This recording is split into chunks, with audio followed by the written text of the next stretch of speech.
Well, we have actually more questions than answers about this raid. No firm statement yet from Merrick Garland or the FBI about the specifics here. A retired FBI agent did tell the Daily Mail on Monday that the agency's raid on former President Trump's home is most likely the result of a tip from some sort of informant. Special agent in charge Michael Tabin said a reported claim Trump is housing classified documents could have come to the FBI through somebody providing, quote, information indicating that these are documents, or these documents were there, rather. The White House still says President Biden was given no advance notice. And John, a bit more on that judge that Mike Carter was just referencing. We know he is the one who approved the FBI warrant. Trump lawyer Christina Bobb telling Politico that it was Florida Judge Bruce Reinhart who gave the go-ahead. Now, Reinhart worked as a federal prosecutor until January 1st in 2008, and right after leaving the office, he became a defense attorney. Among his clients that he represented were employees of convicted sex offender Jeffrey Epstein. Right now, we want to welcome in Florida Congressman Greg Steube. He's a member of the House Judiciary and Foreign Affairs Committee. Congressman, great to have you with us.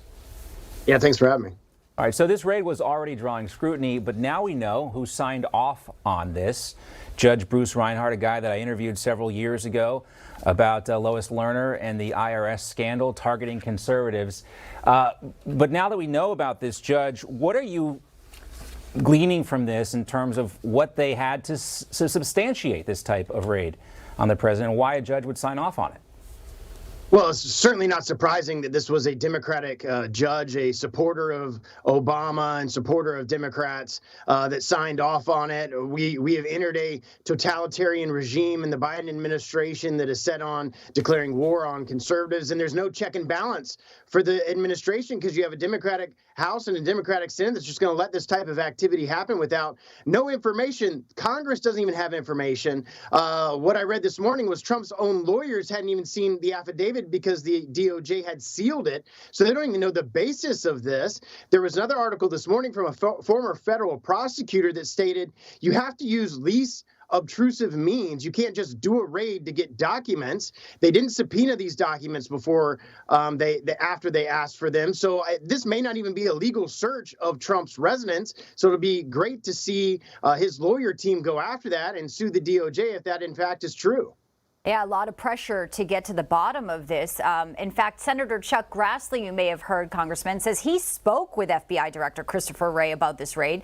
And part of his statement to Politico, where he basically said he wanted answers, he says if the FBI isn't extraordinarily transparent about its justification for yesterday's actions and committed to rooting out political bias that has infected their most sensitive investigations, they will have sealed their own fate. That's coming from Grassley. And in addition, we're hearing, Congressman, from Trump's lawyers that agents didn't even allow anyone who is at Mar-a-Lago to be present during this search, breaking protocol there.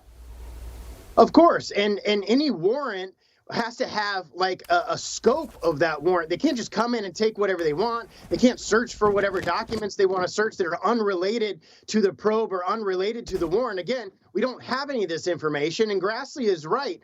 When the Republicans take the majority in the House and we have oversight authority on this, we have the purse strings and decide how we fund. If we fund the FBI and the DOJ and how we go about doing it, there's going to be a lot of very tough questions that are asked, but those answers should be given now. Merrick Garland and the FBI director should do a press conference after this happened and explain and give transparency to the American people what this was about, why they felt like they needed to raid the home so that the American people have answers to the questions that they have, and they're refusing to do that. They're refusing to even answer lawmakers' calls for transparency, and that should give pause to every American that sees this DOJ for being weaponized and politicized against conservatives. Congressman, I want to talk a little bit more about how your colleagues responded to the news of this raid here. Here's what Senate Majority Leader Mitch McConnell finally put out after several hours. Quote, "The country deserves a thorough and immediate examination of what led to the events of Monday." He put this short statement out Tuesday night, so, well after the actual raid. And here's one of your other colleagues, Matt Gaetz, talking about that. We should wait and hear all this out and wait and see how it goes. That's exactly what the weak Republicans were saying during the Mueller investigation. I feel like I've been to this movie before where McConnell and a lot of the McConnellites just say, oh, well, we should wring our hands and hope that President Trump didn't break the law. The reality is, if the FBI and DOJ are cheating to try to ensnare President Trump in criminality, it won't even be the first time they've done it.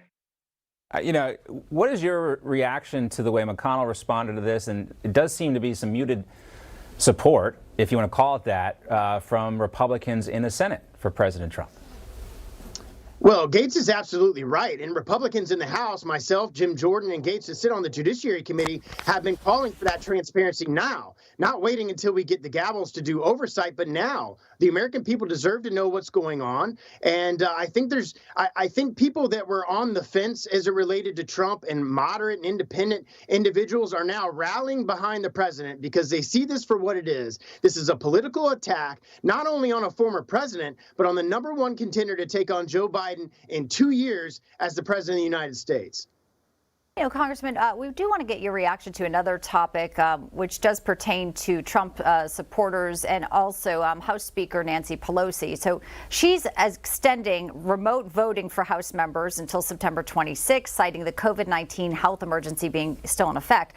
But then you have investigations with former Trump officials. Clearly, the expectations are very different. We learned this week Rudy Giuliani will have to travel to Atlanta in person now to testify before the Fulton County Special Grand Jury. It's part of a probe into potential criminal interference into Georgia's 2020 election. But, Giuliani's attorneys say he's had 2 coronary heart stents implanted just the first week of July. He had a letter from his doctor insisting he shouldn't be traveling by air. So it's amazing that the standard is different when we're talking about Giuliani, when quite easily, don't you think he could testify via Zoom, remote, seeing his health condition? Yeah, we're back to the Democrats' rule of rules for thee and not for me. The reason why Speaker Pelosi is extending the proxy voting scheme is she only has 4 votes to lose on the floor. If she did away with proxy voting, I bet there'd be 10 or 15 members that wouldn't travel to Washington to vote. We've had members of Congress that took an entire year off from going to Washington and voting and using the proxy system. So she has to keep it in place. And the reason they say is COVID is just a justification and an excuse, because there's no reason why we can't have the way it should be under the rules and have House members show up and do their job and vote in person. They're putting it in place because they know they would lose votes on the floor on these partisan bills that they keep trying to pass if they did away with the proxy voting. Yeah, I know remote work has become a thing lately, but this is not that. This is Congress. They need to be there in Washington, D.C., or else why even have Washington, D.C. in the first place, right, Congressman, if they can't show up and work? Yeah, and Republicans have been saying it all along. When we take the majority back, proxy voting goes away. You're going to have to show up in person in your committee hearings. You're going to show up in person on the floor. And if you're not there, then you're not voting. It's as simple as that. And when we take the majority back, that's one of the big changes that we'll make on the floor. Congressman Greg Steube, great to see you. We appreciate your time. Good to see you. Thank you. J.P. Morgan's CEO is warning that an economic hurricane is coming. Are you preparing? If you don't do anything, your 401k could be a 201k, and that is not good.